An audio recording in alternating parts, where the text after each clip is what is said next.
Let's talk about 7 ways to improve your resume to find a job you want here in the United States of America.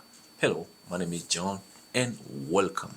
USA MONDE. Your resume is the first impression you make on an employer. So you need to be strong, clear, and tailored to the job you are looking for. Today, I'm going to use ChatGPT to provide the best information regarding different ways to improve your resume in order to get a job that you really want. So, Chat, I found an article online, which is a very good article regarding different ways to improve a resume to find a better job or good job here in the United States of America. So that's what we're gonna talk about today.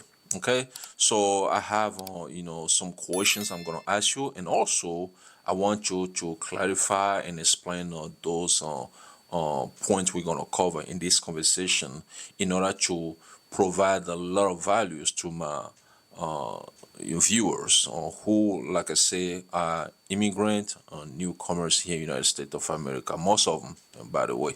So the first key thing we're gonna talk about is customize your resume for each role. What is that? Can you explain it to me?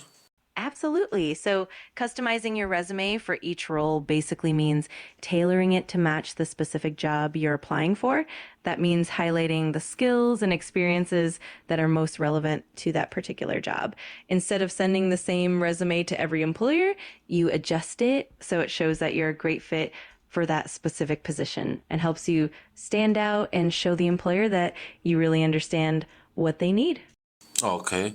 And like on skills, you provide skills, experiences, and all those stuff, and achievement. Is that what we're talking about here? Exactly. You want to showcase the skills and experiences that align with the job you're applying for, and definitely highlight any achievements that show how you made a positive impact in your previous roles. That way, your resume speaks directly to what the employer is looking for. It definitely makes a big difference. So you don't just provide any skill. You have to provide the skills that match up the job description. Exactly, you've got it. The idea is to focus on the skills that the employer specifically mentions in the job description. That way, your resume shows that you're a perfect match for what they need, and that definitely increases your chances of getting noticed. Okay. Now the second point we're gonna cover is organize your resume for easy reading. What is that? Great question. Organizing your resume for easy reading means making it clear and straightforward so that hiring managers can quickly find the important information. That means using clear headings, bullet points, and a logical layout. You want to make sure that each section, like your experience, education, and skills, is easy to navigate. That helps employers find what they're looking for quickly and easily. So is where you provide your certification also? Yes, exactly. You can include certifications in a dedicated section so it's easy for employers to spot. Usually, you'd put them either under a separate certification section or as part of your education or skill sections. The key is to keep everything well organized so that the reader can find your qualifications quickly. Okay.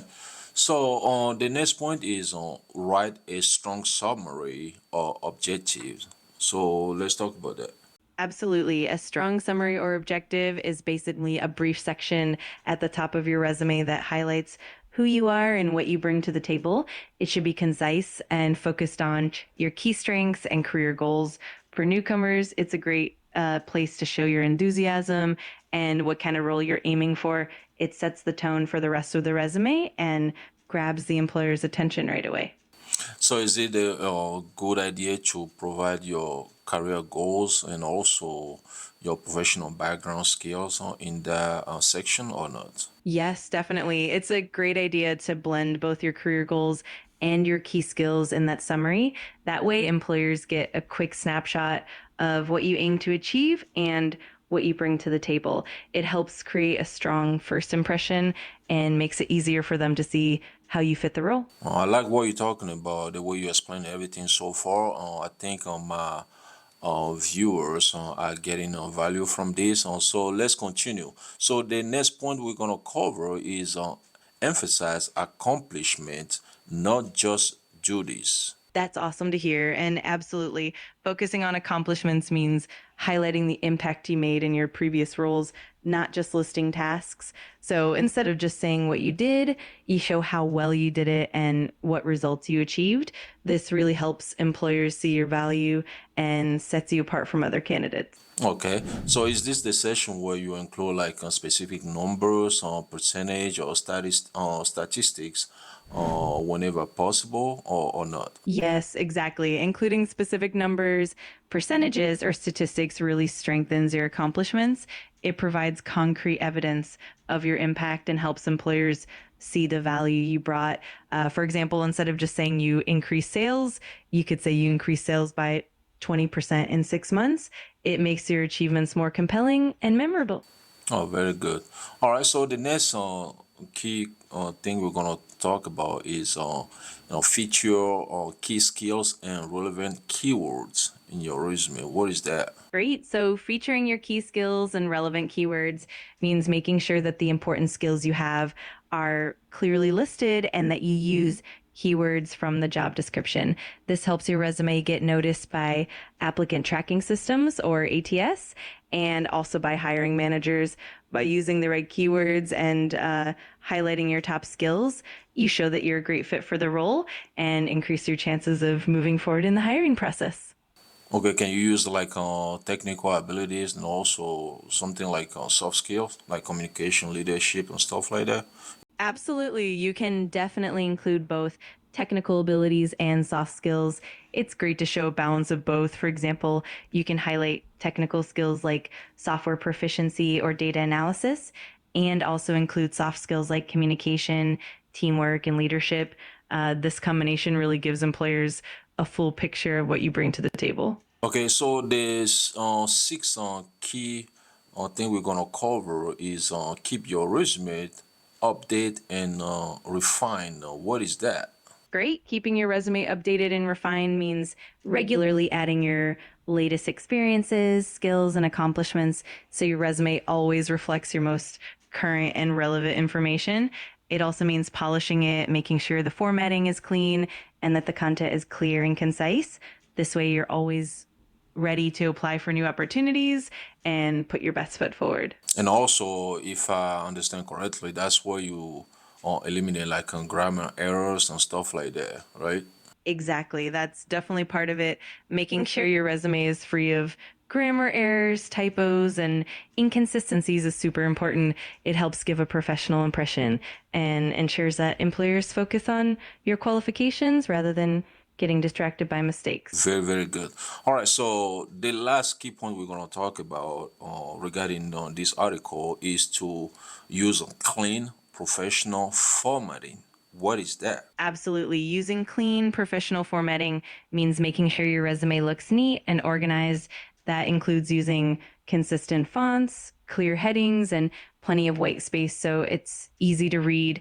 You also want to avoid overly complicated layouts or too many colors. The goal is to present your information in a way that's visually appealing and easy for employers to navigate. So you think it's a good idea to, use like flashy design, or it's good to avoid those type of stuff? In general, it's better to keep it simple and professional.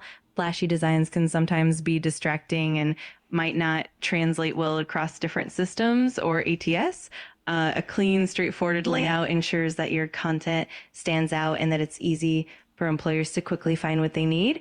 Of course, a bit of personality is great, but simplicity usually wins the day. That's really good. No, it's very good conversation. I hope my viewers get values from this. So, what are the last tips or recommendation do you have that can help my viewers? Like I say, most of them are immigrants, also newcomers in the United States of America to land the job that you want based on resume improvements. Absolutely. One final tip is to tailor your resume to highlight transferable skills, skills that you've gained from previous experiences that are relevant to the new job you're targeting. Also, consider adding a section that shows your willingness to learn and adapt, which is often valued by employers. And don't forget to network. Connecting with others in your field can open up opportunities and provide valuable insights. Overall, staying persistent and continuously improving your resume will definitely help your viewers succeed. So, guys, on here you have it. Those are the 7 ways on to improve your resume to get the job that you want here in the United States of America. If you are immigrant or newcomer to the United States of America, even if you are a young adult, trying to improve your resume in order to get your job that you always want. Thanks for watching.